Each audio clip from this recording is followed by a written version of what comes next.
Thank you very much. Thank you very much, Bridget. I'm going to speak for around 10 minutes because I would like to, if possible, give a chance for Ryan Lutz to say a few words, who's working with us on the project and who's a researcher in the University of Bristol team. So I'm hoping that will be possible.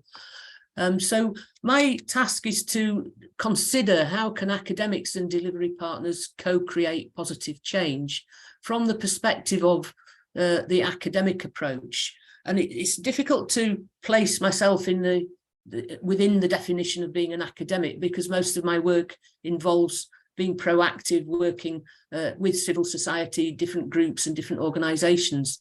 But we need to recognise that academics do work inside institutional structures that place certain constraints on us. So if we could have the next slide, please. So what is co-production? So the academic perspective on this, really co-production has many different means and definitions and interpretations. We're using it in a very broad sense here. It's largely used from people working in in the delivery of social services, and it was used as a way to include service users in the design and delivery of the services that are used, and in research around what their needs and what needs are and how research should be framed. But I think in the way that we're using it is to say in our current use is to embed best practice really in the way that the University of Bristol is working with ACH on this project and on other projects. So we have a long history of collaboration. I've worked with David Jepson in the past and with Richard Thickpenny and with various people across ACH. And this particular project has been has galvanized us into thinking about how we actually do work in a way that puts research into practice, but also practice into research. During the timescale of this project, there were events that happened that we could not have anticipated. We would know that there were going to be new movements of people, refugee movements, people moving into the UK who would be potential clients for the Migrant Business Support Project. But nobody knew in advance what was going to happen in detail with Ukraine, with Hong Kong, with the groups of people coming from Afghanistan, and with the government's increasingly hostile environment approach to managing the national policy and what the potential of what can be done in Bristol and in local areas very much is within that national framework. So within this project, we've really had to have a recognition of the importance of trust and for me, for academic humility in dealing with people who in the project who know far more than I do about what the needs of the clients are, what the importance of entrepreneurship is in establishing the autonomy and life chances of individual people and supporting people in that approach. The ACH approach is really unique, and it's been a privilege to work with this group of people in ACH on this project. And from the academic point of view, we've learned a lot about how to incorporate perspectives and insights from recent migrants, from refugees, from people who are approached by the project or who approach the project to engage in what their needs are and how best ACH can deliver on that. So our academic role has involved a lot of very time-consuming work on the ethics of this project, the ethics of doing academic research with people who are in the situation that very target population for the project. So the ethics and the method constantly needing to be reflexive and to think about how we work as collaborators and as academics, but working to learn from the people who are the beneficiaries of the project. So can I have the next slide, please? So how did the Migrant Business Support Project come about, and what is the role of the research team? So as I say, this is a process of engagement. The project came about following quite a long leading time from some very innovative thinking, which was teamwork again between ACH, between partners of ACH and the university. But it's building on a longer history of the development of this approach between Aston University, Professor Mondaram and Fuad Mohammed, who's the CEO of ACH, and this long history of understanding exactly what is needed, what kind of innovative work is needed to be done to establish trust with people who need to see integration and who need integration in a much more holistic way than has previously been conceived and delivered by traditional approaches to migrant entrepreneurship, to business support, but also to the integration initiatives. So in the research team, we started off originally, we had a research fellow, Udeni Salmon, who worked with us on developing the project, and in the first phase of interviews, we carried out a series of interviews with people delivering the service, but also with migrant entrepreneurs themselves. And then we engaged in the process of thinking about how data are collected by the project. This is an ongoing process which we engaged in on a daily basis now, about how to frame the data collection, how to manage data, how to do that with an eye to what is going to be useful in the future, and also what can be useful in highlighting the data that are not collected, what is needed for policy needs, for developing best practice, and to be an exemplar really at national level of best practice in this kind of initiative. And it really, I say this kind of initiative, it's a unique initiative. So we've been working to learn together with business consultants, with clients, with the ACH management, with people who are not actually taking part in the project, to find out why they're not taking part in the project, how it could be, how it could address needs better, and who defines the needs. So who is defining what these needs are? And very much this maps onto the approach of the Everyday Integration project, which Bridget and John Fox have been leading on, which was a very important project about how to think about integration across the Bristol area and wider, in a way that is actually from the bottom up, really from what people need rather than what policymakers define are people's needs. So throughout this, whether it's good practice in collaboration or whether it's co-production, I'm not sure exactly if the term is how I would best use the term co-production, but the engagement of the MBS project leadership with the research team has been invaluable to us. We could not sit back and do a report on what's happening without fully being really embedded in the work as well. So I found that fascinating as well. We haven't come to the end. We've got another to the end of this year to go, and we're preparing a report now for public distribution, which will establish how the project has developed and how it's changed during the period of the project. It's changed. The name of the project has changed, and it's now become a very reflexive and responsive approach to delivering needs. And I think Julia will say more about that in the next presentation. So next slide, please. So how are clients and potential clients included in shaping service delivery and the academic inquiry? I've said something about that. I think this is still a challenge to think about how you can include people in the research element without increasing the burden, the reporting burden, the engagement that is expected, and the time-consuming process that research can involve.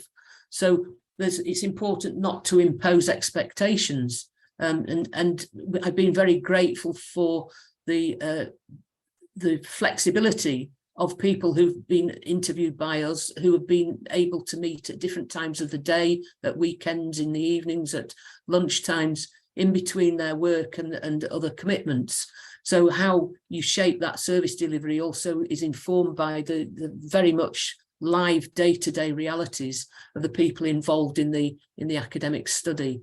And the important thing is that we've been trying to learn from and combine insights from the lived and the learned experiences. So the insights from people who are experiencing what the project is delivering, and from their lives, and from the learned experiences that the academics are learning as well.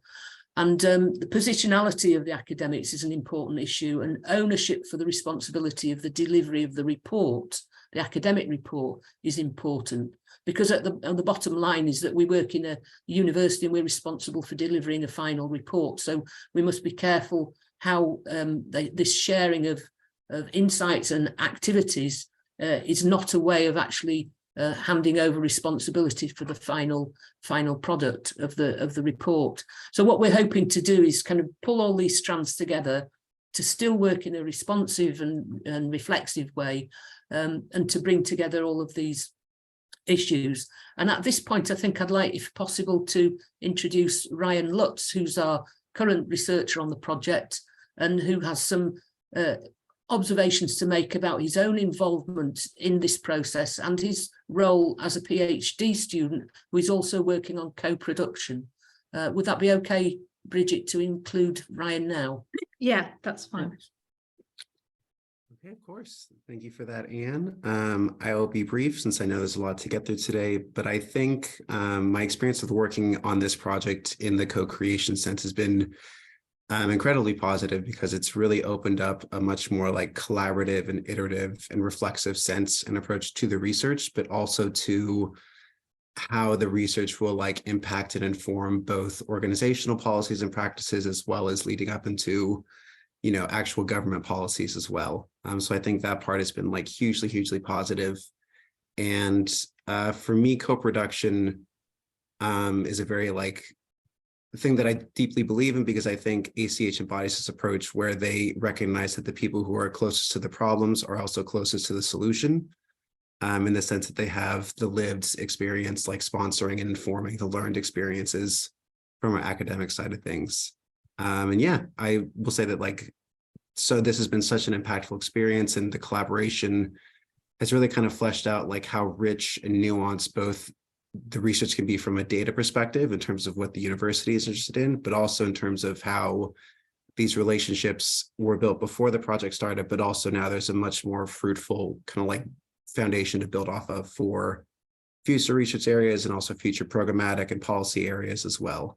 And I've enjoyed it so much so that I've actually included co-production into my own research as a PhD student who is researching migrant integration at the local level in Bristol. So yeah. Thank you so much for that, Anne, and I'll end it there for time's sake.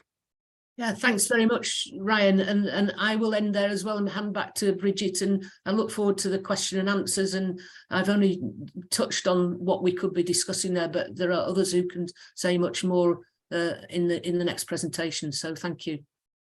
Thanks, Anne. I think that gives us a really, really nice, tempting flavour about the project and about some of the issues arising and to think about in relation to co-production. So can I now invite Julia, if she can start her presentation? Hi. So thank you so much for that, Anne and Ryan. And I really liked what you said at the end there, Ryan, that people that are closest to problems are closest to the solutions. I'll go up through that in a little bit, but our MBS project has very much been around developing and producing this delivery around the needs of refugees and migrants themselves. So we did touch on, Anne and Ryan did touch on the Migrant Business Support Project, but for a little bit more information, if we can go to the next slide, please. So the Migrant Business Support Project is funded through the Asylum Migration Integration Fund and started on the 1st of January 2021 and concludes on the 31st of December 2023. It was actually due to finish on the 31st of December 2022, but we've been very lucky in being offered an extension to continue on the work that we have been doing. And I think that's really down to the merit of the development of the project and the evolution of the project. Essentially, it offers entrepreneurship and career support for third country nationals. So third country nationals essentially means anyone without a UK, EU or Swiss passport. And in relation to our project, we term the people that we're working with as clients. So I won't be calling anyone service users or refugees and migrants throughout. So just to alert you to that. So as a part of the project, we have two key partners. So ACH does the project management, the delivery, the research, bringing all elements of the project together and delivering enterprise and career support to third country nationals on the ground. The West of England Combined Authority Growth Hub delivers the enterprise advice and guidance to third country nationals. And University of Bristol aims to identify the potential best practice contribution of migrant business support to policy development and practice recommendations in the UK and beyond. And I say beyond because we're a part of the Refugee Entrepreneurship Network, which is a global network of organizations around the world who support refugee and migrant entrepreneurs. I feel like it's a really good example of co-production and best practice. So the project, as Anne mentioned before, is started off quite differently to how it is today. It was actually called the Effective Digital Entrepreneurship and Business Support Project, which in itself is quite a mouthful. Its original aim was to support refugees and migrants with entrepreneurship advice through mainly webinars, our online platform, and digital interactions. However, so it's quite complicated because we actually did start this project in the midst of COVID, and that was actually naturally one of the ways that we could only engage with our clients. But we didn't have very much interaction with our clients because other organizations that were working with refugees and migrants, as well as ourselves, were finding it difficult to have those kind of meaningful conversations, and especially with people with lower level English, even though you can kind of see each other on the screen, body language, as we all know, kind of speaks like 80% of our kind of conversations or communication. So it became, there became a bit of a barrier there. And of course, you know, we weren't able to access people as easily because they weren't dropping into service organizations that otherwise would support them. But we did get around this barrier, and we eventually, I think in about June or August of that year, we changed our name to the Migrant Business Support Project, because the Effective Digital Entrepreneurship and Business Support Project is a mouthful, and it's not very inclusive and accessible to the community that otherwise wouldn't speak English. But we also moved away from things being purely digital.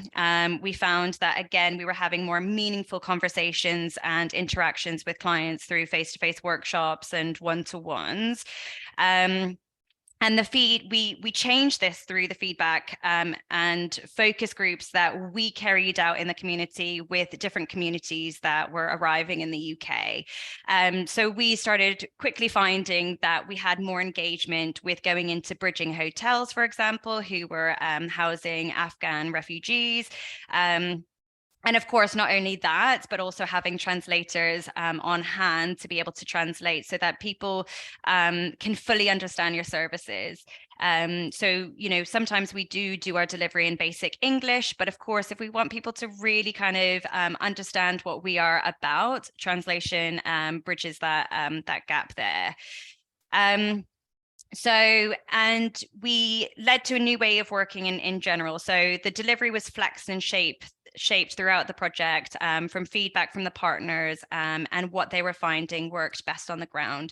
So another example of that was offering workshops, but including community champions, so people who our enterprise facilitators were working with on the ground, who they found to be quite confident and wanted to serve their communities, and would come into workshops and talk about their experience, their story, which was much more powerful than somebody that they didn't necessarily know or trust to kind of come up and speak about their journey. But not only that, we also had people who, women from the bridging hotels, an Afghan national who had experience in sewing and tailoring, and she started to deliver sewing workshops as a part of ACH to these women, so that women could kind of find a space to communicate, which supported with their mental health, and also start thinking about their futures. And then I'll go into this in a little bit, but there's always been 360 feedback between the researchers and the delivery. So we will always feedback what is working well on the ground, what we might need to change. And a part of this is that every week on a Friday, we have a catch up with all people from the project. So that will be enterprise facilitators who are supporting the clients on the ground, with the researchers, with the online developers, and our partners as well. If we can go to the next slide, please. So I think it's definitely worth mentioning the challenges and advantages around not necessarily co-production, but our funding that affects co-production. Himelo is our subsidiary to ACH, so we are essentially the training, career and enterprise support for refugees and migrants. And we're funded through charitable grant funding, EU grant funding and UK government funding. And we have different pots that have different compliance criteria, key performance indicators and operational delivery timelines. So the challenges of having this funding to deliver our services on the ground is that it can stifle co-production. So it restricts what you can co-produce due to red tape of the funder. So we may have an ideal service that we want to provide, but we might be unable to do so. So an example of this is that the criteria for the MBS project is to support third country nationals. So again, that's anyone without a UK, EU or Swiss passport, but that instantly excluded communities that we have supported and who needed the support. So, for example, a lot of individuals from the Somali community in Bristol now have UK citizenship due to living in the UK for over 10 years, and we couldn't provide the service to them. So this in turn led to the project being around mainly supporting newly arrived communities without citizenship and excluding a group that also needed the support.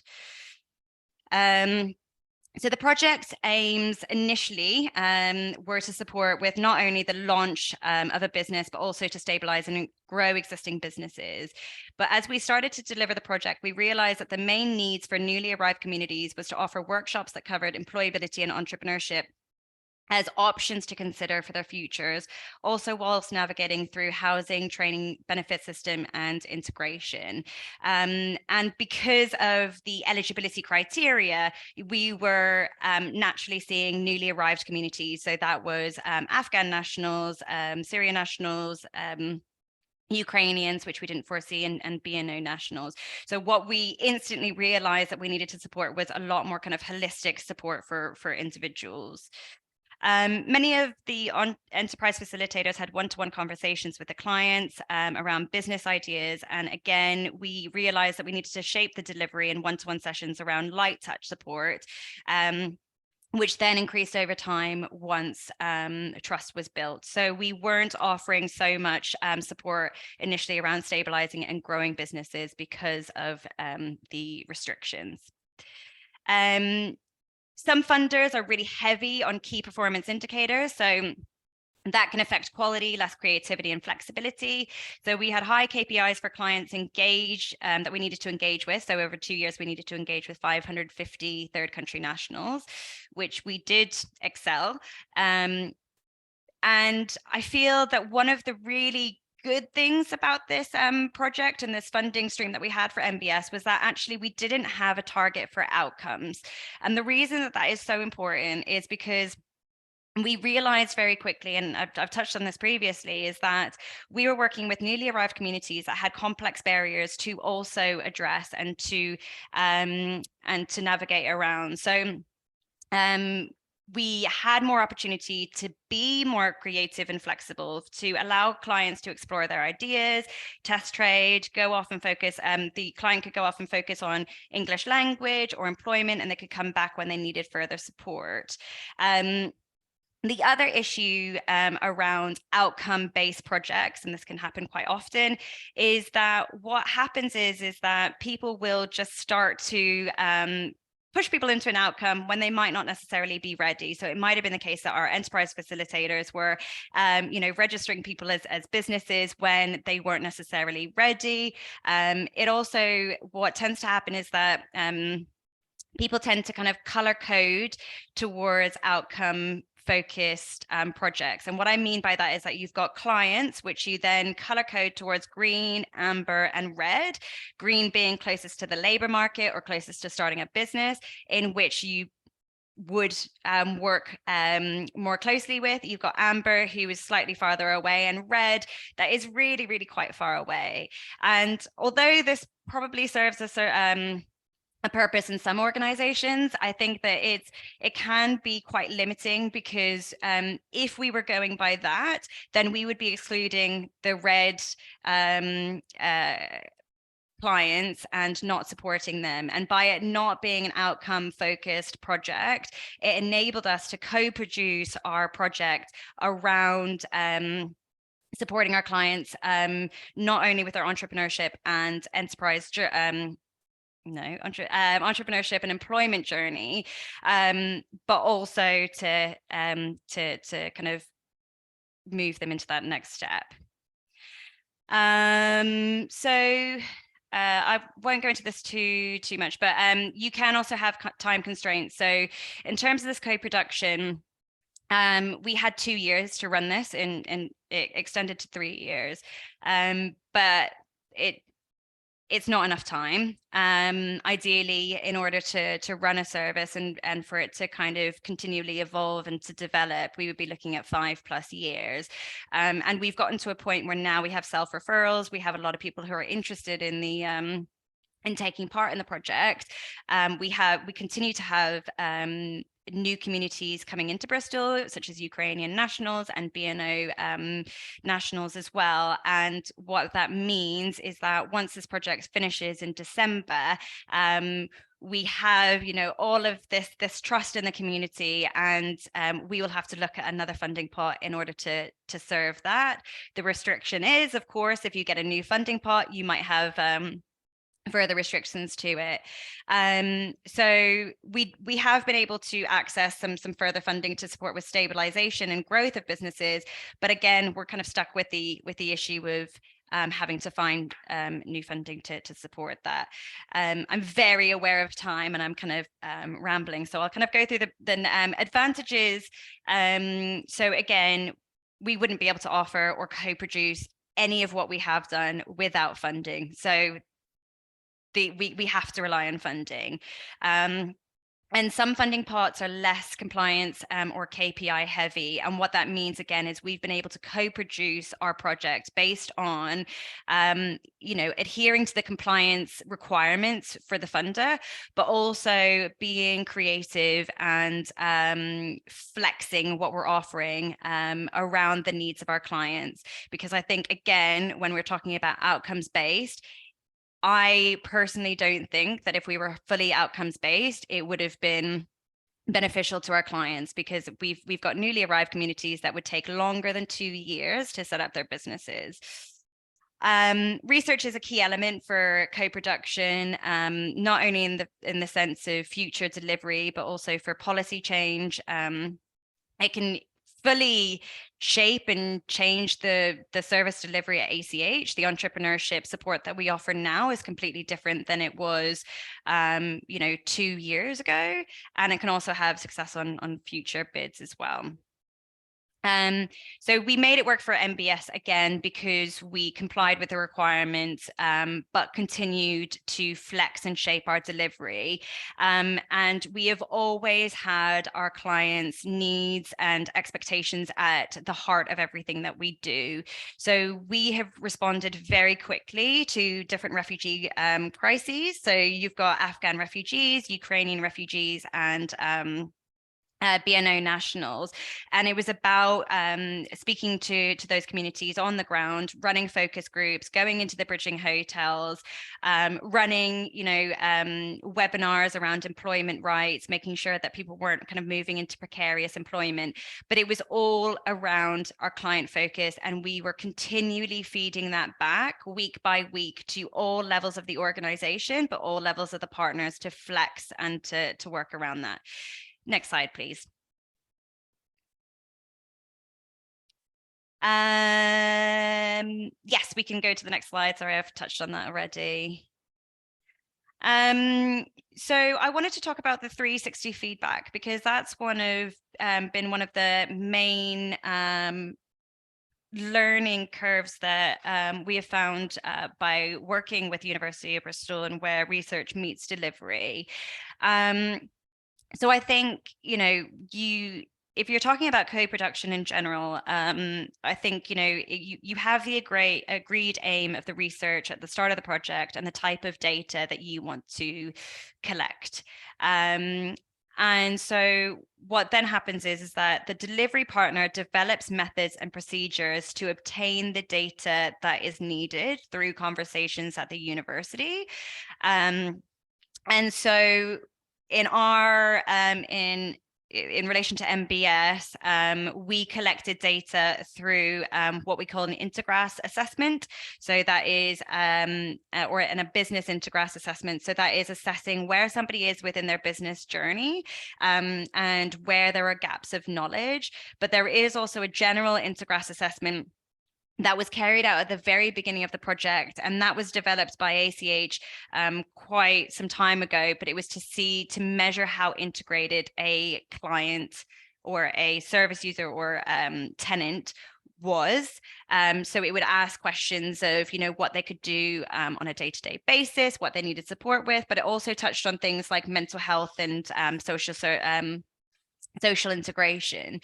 And we started to offer this at the very beginning of the project with our clients, but the enterprise facilitators very quickly fed back to myself that, it was actually a bit of a barrier speaking to clients, because you are sitting in front of a client for the first time and asking quite a few personal questions. And also, in relation to enterprise and career support, somebody might not understand why those questions were relevant. So we actually reacted on that quite quickly and stopped doing the assessments. And we have fed that back to University of Bristol. And the amazing thing about working with Anne and Ryan has been around the fact that we have had this conversation very recently. We don't have this data set that we can offer, which would have, potentially been quite rich data. However, it retracts from the point if we are creating barriers with our clients. If we are having clients that are kind of coming to our sessions and feeling like there's a whole list of questions and I don't see the point of this, that retracts from the whole point. And I think that's what's really important to analyze and to review while you are doing work on the ground is don't just collect data for the sake of collecting data. And so we do have some really interesting descriptive data that we are using, but there's no point in trying to kind of push it further when it's just not beneficial. So that's been fed back into University of Bristol. The delivery partner and researcher carry out interviews and survey questions with clients, and then you've kind of got this feedback loop. So it's kind of, okay, where are the what data do we have? What can we use with that data, and how can we use that data for the research paper and policy change? And it's been a really positive relationship that we have had in terms of that. If we could go on to the next slide, please. So 5 more minutes. I've touched on this chart previously, but again, this I've kind of discussed this just now, but you've got the business consultant feedback, you then adapt a technique, you have a developed improved assessment tool, testing the new assessment tool and outcome. So the point of this chart is to really kind of show you that, and I haven't mentioned this, is that actually from the feedback from the previous assessment tool that we did have, we stopped using it, but we are in the enterprise facilitators at the moment. Shalini and Eloise are actually developing a whole new assessment tool, and we're getting the sign off from University of Bristol, not sign off, sorry, that's the wrong word, the critique of University of Bristol and elsewhere as well, to make sure that, you know, this is beneficial for our research, but most of all beneficial for our clients. And last slide. Okay, so I think it's really important to emphasize that it's, for co-production, it's quality over quantity. So for example, ACH is approached by academics weekly who would like to work collaboratively with us. So that is from organizations, universities nationwide. Many PhD students are doing their work around migration, integration, and we often have emails that come through our way to ask if they can work with our organization around their research topic and the support that they need. We would love to obviously support as many people as we can. However, we've had to be more recently more restrictive in terms of who we are working with. So I think the issue becomes when there's too many researchers, it's losing sight of ACH strategic aims and what we try to achieve within ACH, but also there can be a power dynamic with refugees and migrants. So if you're asking for clients or refugees and migrants to constantly go through different research methods, and, you know, if you're talking about interviews, for example, with somebody new all the time, it's starting to give the impression that these people are just there as, you know, just gaining information for kind of almost like self-gain. And you also have to remember that, you know, refugees and migrants are people who have many complex barriers. So they have really busy in day-to-day life. So you know, doing interview after interview can be quite restricting. And again, you know, what is it clearly defined at the beginning of an interview with a client of what the benefit of them doing that interview for, and I think that's really, really important. And yeah, I think that was that point. So ACH have worked closely with CREM, University of Bristol, UE, to name a few, based on this is again based on locality and expertise, and we have long-term relationships with those partners. So it's really important that we are co-producing and working together based on each other's objectives and needs. Yeah, basically working together is creating better co-production. And last but not least, because I know I have less than 1 minute left, there is cross collaboration between academic institutions, so bringing back best practice together and benefiting the service users. So an example of this is that we have worked with CREM previously from Aston University around migrant entrepreneurship. We are now working on the migrant business support project with Anne, but we have had meetings to kind of discuss, you know, other research papers and the findings together, and how we can kind of share that best practice. I think, you know, when there's too much kind of conflict, it's not conflict isn't the right word, but your own kind of permission of a research paper, sometimes you're not sharing knowledge that is actually quite essential for each other's work. So that's me done. Sorry, I rambled on a bit there, but thank you very much. Oh, thanks, Julia. It was really interesting. Can I hand over to Cynthia Lavison now? Sure. Well, first of all, thank you for having me today. It's an honor to be able to participate in this webinar. I'm already hearing a lot of very inspiring information, so I'm really glad to be here. So for my contribution, I would like to tell you a bit more about the work that the OECD has been doing on inclusive immigrant and refugee entrepreneurship and how that relates to the idea of co-production and co-creation. So I'll try to be efficient. Next slide, please. So first, I start with very quickly why it's important to support refugees and immigrants in entrepreneurship. Obviously, I think everybody here on this table is already convinced that the OECD identifies both individual benefits for the immigrants and refugees themselves, a new route into work, the opportunity for self-empowerment and self-confidence development, the development of networks and social capital and employability. And here for all of these benefits, I'm not talking just about entrepreneurship, but also participation in entrepreneurship support programs, because an outcome where even when someone chooses not to create a business after participating in such programs, research shows that it increases their employability also for traditional salaried employment. There are also wider social benefits, mobilizing economic resources that otherwise would be dormant, and especially the untapped talents of people who have trouble getting their skills recognized in the traditional labor market, creation of economic activity, job creation, both for fellow refugees, but also for native borns. And finally, positive impacts on public expenditures by saved expenditures on welfare costs, but also increased tax revenue from these new and thriving businesses, hopefully. Next slide, please. So obviously the need for supports comes from not just these benefits, but the fact that immigrants and refugees in particular face specific challenges in entrepreneurship. And the OECD identifies two main categories of challenges, as well as some strengths. On the individual sides, refugee entrepreneurs and some immigrants entrepreneurs face lack of skills and experience that can limit their ability to create a business. And this is compounded for refugee entrepreneurs by the interrupted career progression or education progression due to the reason for their refugee status.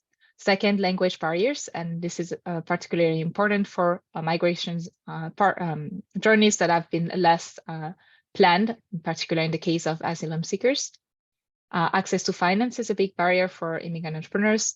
Networks in the host country may be underdeveloped, and securing premises is often a particular difficulty for refugee entrepreneurs. And finally, mental health challenges may arise from traumatic events, both in the departure country and along the way to the host country. In terms of challenges that arrive at the institutional level, often uncertainty about status is an obstacle to entrepreneurship for, in particular, asylum seekers and refugee entrepreneurs, both because early access to labor market often doesn't treat self-employment on the same way as salaried employment, but also because short-term refugee residence statuses may make it difficult for someone to invest in business creation when they don't know how long they can stay in the host country to actually make this business profitable and established.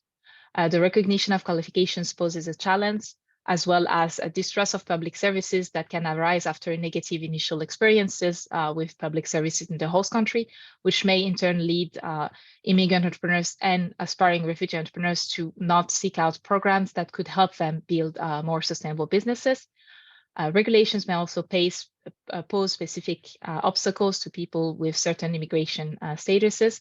And finally, discrimination overall in society creates a clear challenge for entrepreneurs. They also have advantages such as access to niche markets, social capital in their own community, and the strength of knowing multiple cultures and places that can be leveraged for the business creation. So next slide, please. And yeah, if you could click and make everything appear, I didn't think that's maybe a lot of next slide, please. So I think you can click 2 or 3 times. So what can policy do? Yeah, that's it. Well, the OECD identifies 5 specific actions, areas of action to support immigrants and in particular refugees in entrepreneurship.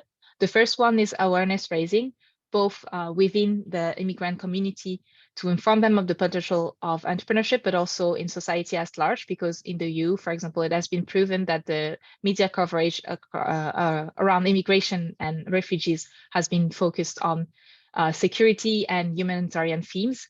And these negative images make it difficult for society at large to see the potential and the gains that come from integration of these people in society. Second, it's important to provide direct support to entrepreneurs. This comes in the form of training, including language training as part of entrepreneurship training, as opposed to separate, to facilitate and accelerate business creation. It is also important to provide support in terms of access to finance. Often there's a lot more support on the training and business development side than on the finance side, when this is in fact one of the main obstacles. It's important to also provide support in terms of access to premises. It can be done in the form of incubation programs, but also matching to in-use facilities of our individual support. And finally, providing tailored business development services at different stages of business creation to ensure sustainability of these businesses. Next slide, please. So what can co-production involve in this policy area? So here I want to stop and say that at OECD, we use terms like co-creation and co-production to cover two sides of the coin. On the one hand, involvement of the community that is targeted by the program in the design of the program, but also involvement of all stakeholders that are relevant to the program within the design phases. So this means delivery partners, but also external participants that can be leveraged for evaluation, for example. So at the different stages of policymaking, the way we see co-production are first in the very early stages, preparation stages, use of needs assessment to accurately assess the needs of the community. And this has been discussed by in very concrete terms by the previous presenters. Second, the involvement of stakeholders and their consultation in the design and planning phases. And this involves both the communities and community organizations of the targeted group, but also stakeholders involved in delivery. And this is particularly important in countries where the delivery of public support to entrepreneurship or immigration integration is done in the non-governmental sector. A third important point is the use of appropriate channels for raising awareness, both of the potential of entrepreneurship, but also awareness of programs. So this means leveraging relevant community organizations and community media. The fourth point is involvement of the target groups in delivery and use of specialized staff in the delivery of entrepreneurship support. And this can be done, for example, by using successful immigrant entrepreneurs and refugee entrepreneurs as mentors in mentorship programs. Finally, it is important to use role models. This was touched on before. Thank you for the reminder. And finally, the use of evaluation. And in all the steps, especially the evaluation stages and the needs assessment, it can be important to involve research institutions and academic institutions. There are also challenges. The three main challenges that arise are the balance between targeting the support accurately to the needs of a specific sub-community of immigrants or refugee entrepreneurs, and the imperatives of resource efficiency that comes with public policy design. There are also limitations in terms of capacity of the public service to carry out some of these steps, both in terms of costs. For a small program in particular, the budget may be limited, but also in-house capacity in terms of knowledge of the communities, the relevant stakeholders to involve. It is one thing to consider a consultation, but you have to know where to find the right people to involve. And finally, and this is a corollary, limited linkages between different ecosystems. In some countries, for example, the entrepreneurship support ecosystem is very developed, but has no linkages to the newly arrival integration ecosystem. And as a result, it's really difficult for people who are newly arrived and want to start a business to move from one to the other. Next slide, please. So as you know, the OECD is not carrying out programs directly on the ground, but there are three ways in which we try to support this co-production of policies for immigrant entrepreneurs. The first one is to provide evidence-based policy guidance. So I put here a few important publications we have done on the topic of immigrant and refugee entrepreneurship, but we have many more.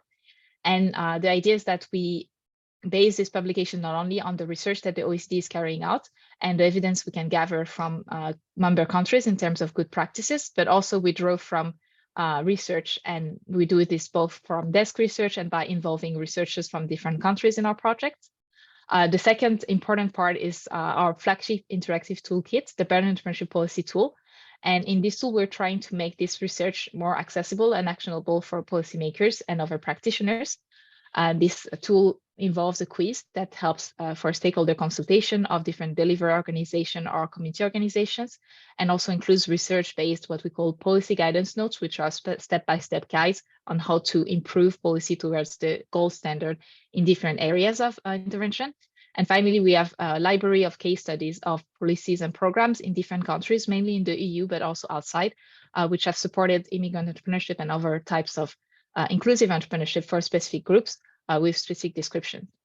And the OECD also takes it a step further, and using this toolkit, we carry out what we call policy reviews and workshop projects, in which we work directly with government at the national or subnational level to explore a policy area and help them co-design better policies. So an example of that would be what we did in Belgium, in the Wallonia region last year, where we worked with the government to investigate their current entrepreneurship support programs and how supportive they are of immigrant entrepreneurs and of entrepreneurs with disabilities. And to do that, we use both the tool to do a consultation of the stakeholders, but we also organized stakeholder interviews and different events along the length of the project, including a final event for co-production of policy recommendations. And the idea is that not only are these recommendations informed by stakeholders on the ground, so both community organizations and delivery organizations that may or may not be very active in this area, but should be,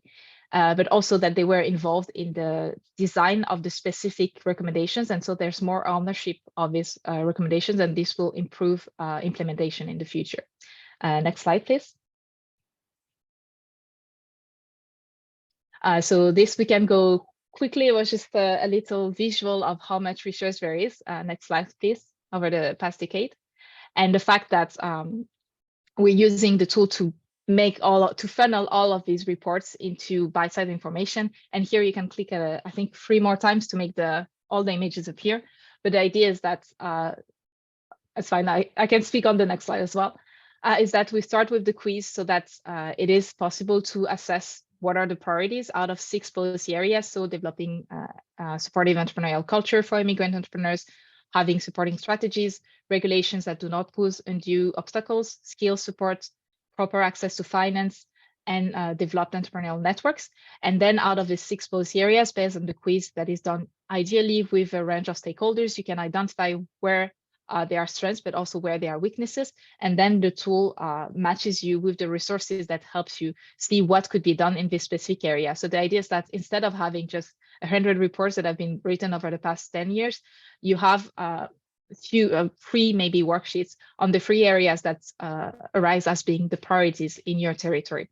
So this is how we are trying to facilitate that. And obviously we're empowering people to just leverage their stakeholders' input in a more painless way and organize hopefully events and conversation around that. Next slide, please. And I think we can probably close after that. So here I just included a little map of a few specific examples of where the Better Entrepreneurship Policy Tool has been used in the EU to take stock of policy needs, to plan new policies, to build dialogue, to monitor also the evolution of policies, and to advocate for more policies in specific areas, such as immigrant entrepreneurship policy. But we know that 179 people have organized independently groups using the site. So to consult with small or sometimes bigger group of stakeholders, I think this ranges from 3 to about 50 stakeholders, but it can be also done with a few hundreds. And we know also that 6,000 people have tested the quizzes on their own, so potentially to assess something in their territory. So this is just an overview. And then the last slide was more for memory's sake. Next slide, please. Because last year around this time, we did work with ACH to evaluate and assess the perception of stakeholders on the current state of immigrant entrepreneurship support in the West Midlands and the West of England. And we had a workshop to discuss with ACH and relevant stakeholders results. And this was, I think some of you today may have participated in that. So thank you for your attention. This is it for me. And I hope this was insightful. Thanks, Cynthia. What an intriguing title, The Missing Entrepreneurs. So I'll now just remind everyone that if you have any questions that you want to put in the chat, do. And there will also be time to ask questions directly yourself. And now I'll hand over to David, who'll do a kind of response and wrap up. David. You're muted, David. Okay, I think fairly quick few words from me, so we have time for a discussion. Want to obviously, from the point of view of ACH, thank Anne, Ryan, Julia and Cynthia for their presentations. I think the idea of this workshop wasn't to have, and we haven't had, a long discussion about the definition of the terms like co-production, but really just to talk about the topic of collaborative working and how working together is likely to produce better results for the clients, the communities we're all trying to assist.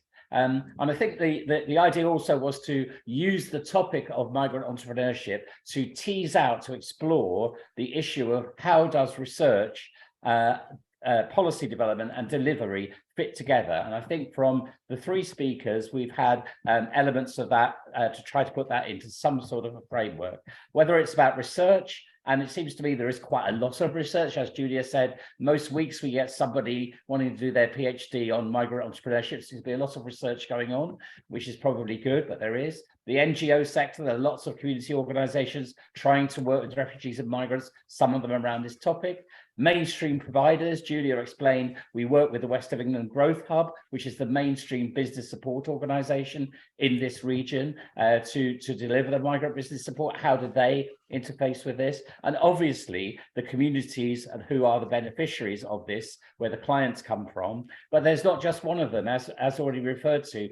We work with Afghans who are evacuated and stuck in a fairly unpleasant way in hotels for a long period of time. We're talking about Ukrainian people with homes for Ukraine, Hong Kong BNO community who are technically not refugees because they have to apply to a visa to come, but they could be categorized as forced migrants because they're coming because of reasons of political persecution. So how does all that fit together? I've wondered for years about how research, policy and delivery fit together, and I still don't completely know. And I think particularly the policy bit of that is something which is quite amorphous and hard to grasp as to where that comes from. And I think we've done a little bit of work around putting that together. I think in terms of research, I think there's an issue about what do we mean by that.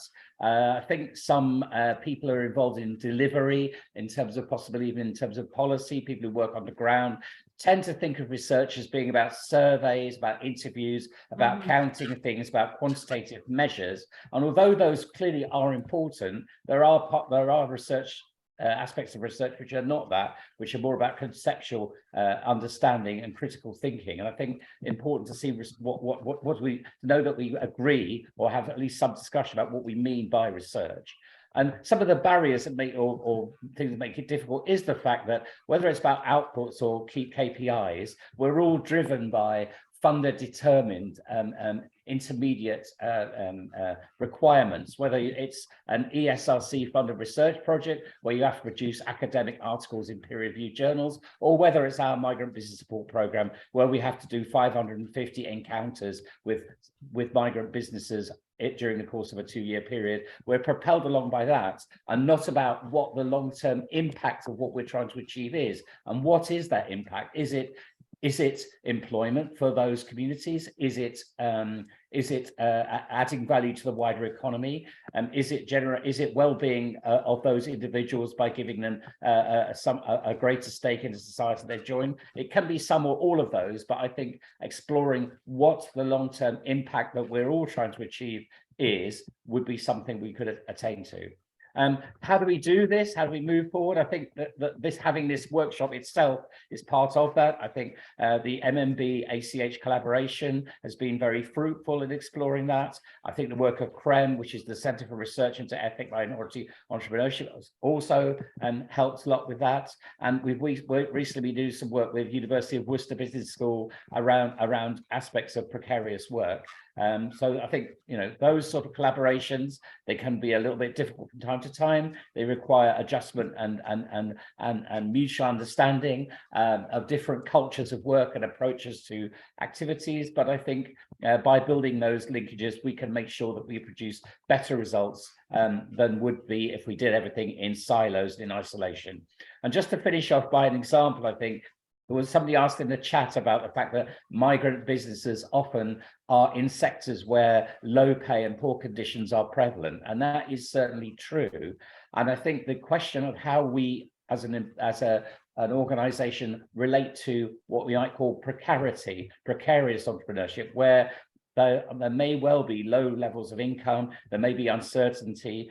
That level of risk may potentially threaten people's housing or their access to public services or even their migration status. How do we, as a proactive organization, deal with that? So we have, with some collaboration with the University of Bristol, done some work around employment rights for those client groups so that they're aware of what their legal rights are. And also Layla Kassam, who I think is in the seminar, the University of Worcester, ran a training course for our staff who do frontline careers advice and entrepreneurship advice around how we interact with clients who might be engaging in precarious enterprise or employment. How do we equip them to make choices and to mitigate risk and to have pathways forward in the labour market and in the business sector? So that's just an example of how co-production, how working together can produce useful results which actually do benefit people. But clearly there's a lot more that can be done, and I think I'll